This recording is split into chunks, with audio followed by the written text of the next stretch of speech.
El rápido ascenso y el repentino colapso de Rajneeshpuram en el centro de Oregon durante la década de 1980 es sin duda uno de los episodios más relevantes de la historia religiosa estadounidense. Rajneeshpuram fue una comunidad religiosa tremendamente creativa que reunió a miles de jóvenes devotos de todo el mundo para crear una especie de utopía de amor libre bajo el mando del polémico gurú Bhagwan Shree Rajneesh, quien posteriormente sería conocido como Osho. A continuación conocerás la historia de Osho y la polémica secta de los Rajneeshis.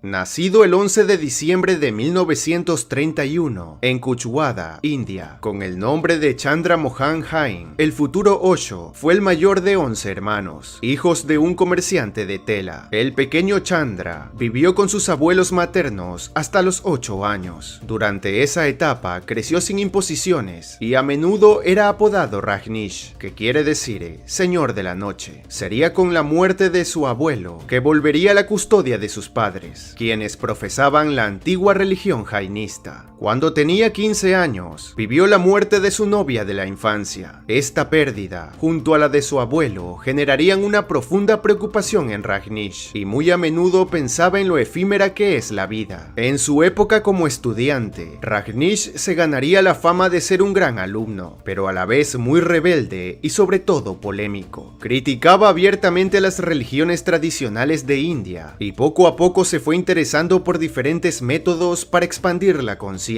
El control de la respiración, ejercicios de yoga, meditación, ayuno, ocultismo e hipnosis. A pesar de que era un practicante de diversos deportes, su verdadera pasión por esos días era la lectura, y progresivamente fue introduciéndose en los escritos comunistas. El apego a los postulados comunistas hizo que las autoridades colegiales consideraran expulsarlo de la institución, pero el castigo no procedió, pese a que Rajneesh había formado un grupo de estudio de la ideología comunista. Con el tiempo empezaría a interesarse también por el anarquismo y al final se uniría a 2 organizaciones socialistas. Sin embargo, el carácter rebelde de Rajneesh le impedía someterse a alguna ideología preestablecida. Ya en la universidad sería conocido como un gran orador y, según contaría en el futuro, el 21 de marzo de 1953, con 21 años, tendría una experiencia reveladora mientras estaba sentado bajo un árbol de un jardín. Según Rajneesh, ese día encontró la iluminación espiritual. El tiempo transcurrió y entre 1960 a 1968, Rajneesh ocuparía varios cargos académicos universitarios, luego de haber obtenido una maestría en filosofía. Pero durante ese periodo, se desilusionaría con todas las filosofías existentes, las corrientes religiosas e incluso las ideologías políticas y sociales que en su momento apoyó. De esta forma, comenzó a crear su propia filosofía, la misma que a la postre quedaría plasmada en las páginas de un conocido manifiesto que sus futuros seguidores siempre consultarían. Poco a poco, Rajneesh fue mostrándose como un gurú controversial. En 1969, daría una conferencia en donde promovía el sexo libre. Esto escandalizaría a los líderes hindúes de la época, y de esta forma se ganaría el famoso apelativo de el gurú del sexo. Un año después, presentó su método de meditación dinámica. Este método duraría aproximadamente 1 hora y se dividía en 5 partes. Exhalar de manera caótica durante 10 minutos, luego de lo cual habría una catarsis total. Posteriormente se liberarían sentimientos y emociones, cantando, gritando, bailando, pateando y riendo. Después de esto, se debía saltar arriba y abajo, y luego permanecer congelados durante varios minutos para comprender la profundidad de sus emociones, hasta que la realidad de su entorno volviera a enfocarse. Finalmente se debía bailar de forma frenética. Rajneesh se estaba mostrando como una figura enigmática, y pronto reunió a sus primeros discípulos conocidos como sannyasis, que quiere decir renunciantes. Tomó bajo su batuta a una mujer llamada Lakshmi Kurup Puruwa, que más tarde sería conocida como Mayoga Laxmi, y la convirtió en su secretaria personal. Ella lograría obtener fondos muy fuertes para que Rajneesh se estableciera en Mumbai y recibiera cientos de visitantes. En 1971, Rajneesh pasaría a adoptar el título simbólico de Bhagwan Shree Rajneesh, que puede traducirse como bendito señor Rajneesh. Rajneesh siempre fue un hombre muy débil y enfermizo. Sus problemas de salud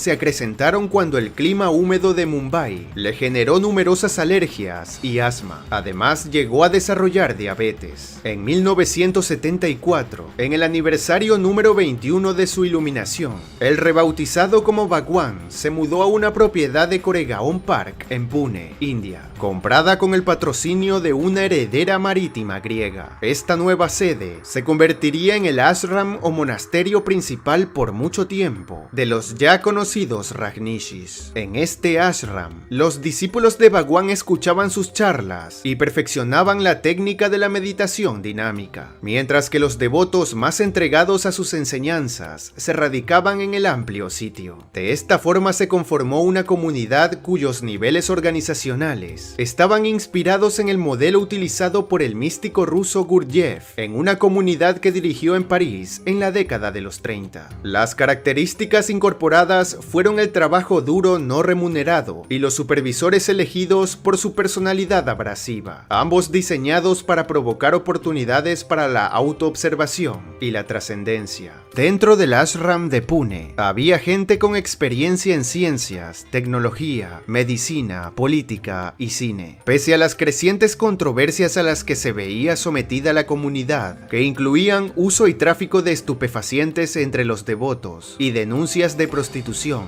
los discípulos se mantuvieron fielmente en el sitio por años. Se estima que para 1976, Bhagwan ya era una completa celebridad en India. Cerca de 30.000 extranjeros visitaban el ashram anualmente, y el movimiento mundial Rajneesh incluía aproximadamente a 25.000 devotos comprometidos. Mientras Bhagwan ganó notoriedad entre las masas en India, el gobierno del país bajo el mando de la primera ministra Indira Gandhi no veía con buenos ojos el ascenso del gurú y su culto. A las denuncias ya mencionadas, el gobierno abrió investigaciones sobre comportamiento delictivo de Bhagwan, contrabando de oro, lavado de dinero y evasión de impuestos. El gobierno habría puesto trabas a los devotos extranjeros de Bhagwan para que no entren a India, por lo que el gurú supo que tenía que encontrar un nuevo lugar para poder establecer su comunidad. Pronto delegó a una de sus devotas preferidas, Ma Anand Sheela, para que encontrara un nuevo lugar. Sheela sugirió a la ciudad de Antílope, en Oregon, Estados Unidos. A Bhagwan le fascinó la propuesta y premió a Sheela nombrándola como su nueva secretaria personal. Poco después de tomar esta decisión, Bhagwan hizo un voto de silencio y dejó que Sheela consiguiera pasaportes para él y algunos de sus discípulos más confiables e importantes. Finalmente, en 1981, Bhagwan partiría hasta Estados Unidos, no sin antes sufrir un atentado contra su vida por parte de un joven extremista hindú. El rancho al cual se trasladaron costó más de $5 millones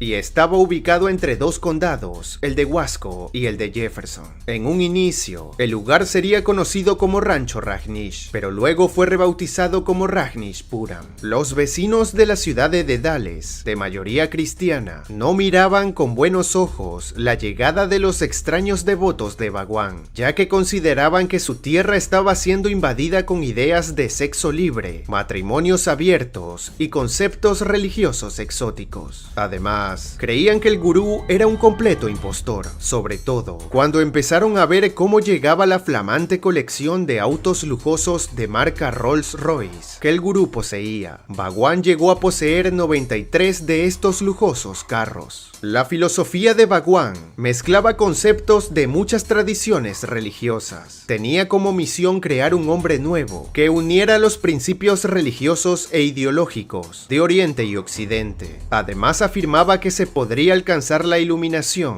incluso siendo ostentoso. Bhagwan vivió en una casa móvil, al lado de una piscina, y durante la mayor parte del tiempo en Rajneeshpuram no dio discursos. Evidentemente, el control de la comunidad estaba en manos de Sheela, quien era la única persona que tenía comunicación relación con él, puesto que su voto de silencio se mantenía. Pronto, Rajneeshpuram adquiriría la organización de una ciudad en sí. Incluso tenían un propio alcalde, además de policías armados que entrenaban su puntería de forma recurrente. Durante los siguientes meses, las relaciones con los vecinos se volvieron más férreas. Ellos no toleraban la presencia de estos sujetos y sus extrañas túnicas de color granate. Querían sacarlos a toda costa de la región. Pero los Rajneeshis se dieron cuenta de que la única forma en que podían asegurar Rajneeshpuram era apoderándose del condado de Huasco en las futuras elecciones. Aunque los Rajneeshis estaban decididos a ganar las elecciones, solo constituían el 10% de la población del condado. De esta forma, emprendieron dos medidas drásticas que más tarde resultarían fatales para ellos en un tribunal de justicia. En primera instancia, y a modo de prueba para ver cómo funcionaba una epidemia que evite que se presente en gran cantidad de votantes, organizaron uno de los peores ataques biológicos en la historia de Estados Unidos. Envenenaron a la mitad de los votantes del condado al verter un líquido contaminado con salmonela en los productos de las barras de ensaladas de 10 restaurantes populares. La salmonela es un tipo de bacteria que, si entra en contacto con los alimentos, puede causar una de las peores formas de intoxicación. Un total de 751 personas resultaron afectadas por la intoxicación y las camas de los hospitales se llenaron de pacientes en estado crítico, aunque afortunadamente nadie llegó a fallecer. El segundo método por el cual intentaron ganar las elecciones fue lanzando un supuesto programa humanitario llamado Compartir una casa. Transportaron en autobús a decenas de personas sin hogar hasta Rajneeshpuram. Les prometieron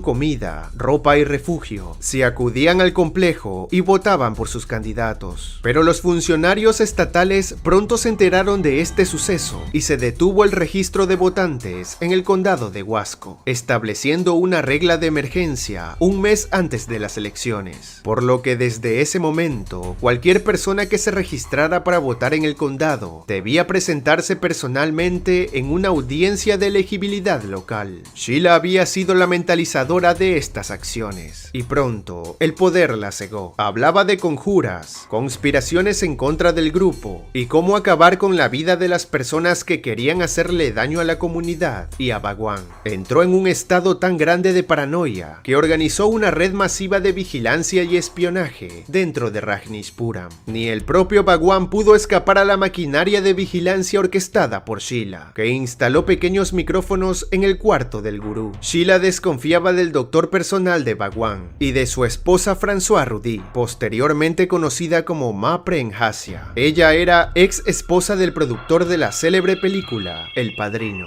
Sheila creía que Hassia representaba la conexión entre el mundo de la opulencia, los lujos y los excesos con Bhagwan, y que esto no le beneficiaría al gurú en lo absoluto. En una ocasión, Sheila escuchó una supuesta conversación entre Bhagwan y su doctor personal. En ella, ambos buscaban la manera menos dolorosa para inducirle la muerte al gurú. Sheila, que estaba aturdida con todo lo sucedido y físicamente muy desgastada, no dudó en hacer algo para evitar el deceso de Bhagwan. Organizó un complot con su grupo más cercano para acabar con la vida del doctor personal de Bhagwan. En una fiesta donde todos estaban inmersos en la música y el baile, una aliada de Sheila inyectó al doctor con una gran dosis de adrenalina para luego darse a la fuga. El doctor sobrevivió, pero Sheila y su grupo abandonaron Rajneeshpuram con destino a Alemania y nunca más volvieron. En ese momento, Bhagwan volvió a la escena pública, nombró a Hassia como su nueva secretaria personal y rompió el voto de silencio. Realizó una rueda de prensa donde expuso públicamente a Sheila y a su círculo más cercano, nombrándolos abiertamente como conspiradores y acusándolos de haber realizado el ataque biológico e intentar acabar con la vida de su doctor, espionaje masivo y planificación de otras actividades ilícitas. Bhagwan se mostró enérgico con Sheila y afirmó no estar al tanto de ninguno de sus planes. El gurú abrió las puertas de Rajneeshpuram a las autoridades locales para que se analizaran las numerosas pruebas en contra de Sheila. La ex secretaria personal de Bhagwan había mandado a comprar gran armamento que luego fue ocultado en un río cercano, mientras que en su casa tenía una especie de búnker secreto donde ocultaba evidencia de sus planificaciones. El gurú llegó a afirmar que que Sheila consumía sustancias psicotrópicas y que le guardaba un gran resentimiento por no haber aceptado tener intimidad con ella. Pero las autoridades pronto encontrarían evidencias certeras y el testimonio de un ex alcalde de Rajneeshpuram para acusar no solo a Sheila, sino también al propio Bhagwan de otros cargos como evasión de impuestos, fraude electoral, fraude de inmigración, etc.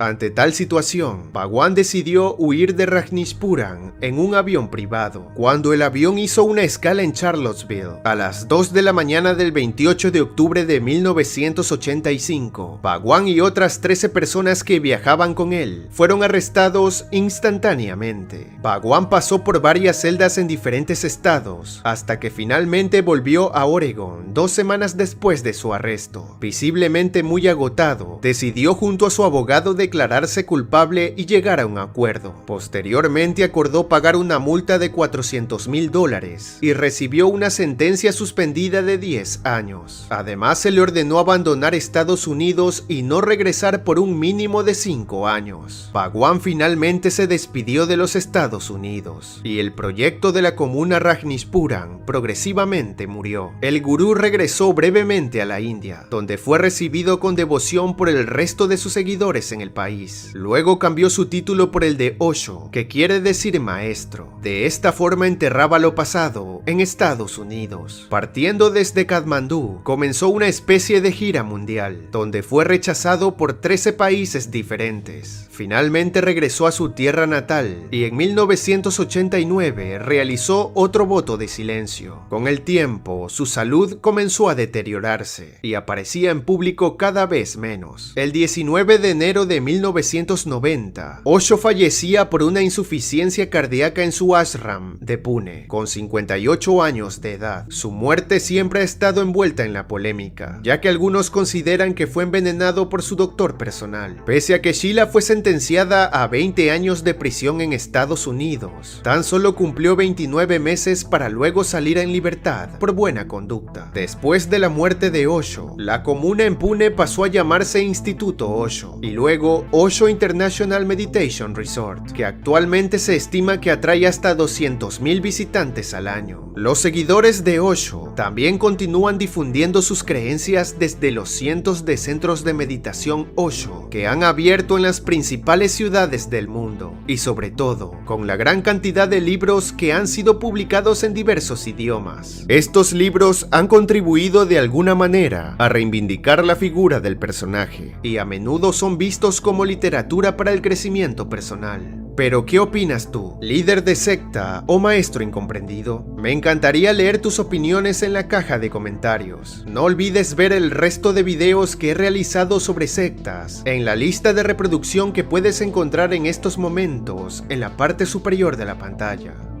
Suscríbete al canal para más contenido como este. No olvides seguirme en redes sociales, los links los encontrarás en la descripción de este video. Además, no olvides activar la campana de notificaciones para estar al tanto de los nuevos estrenos del canal.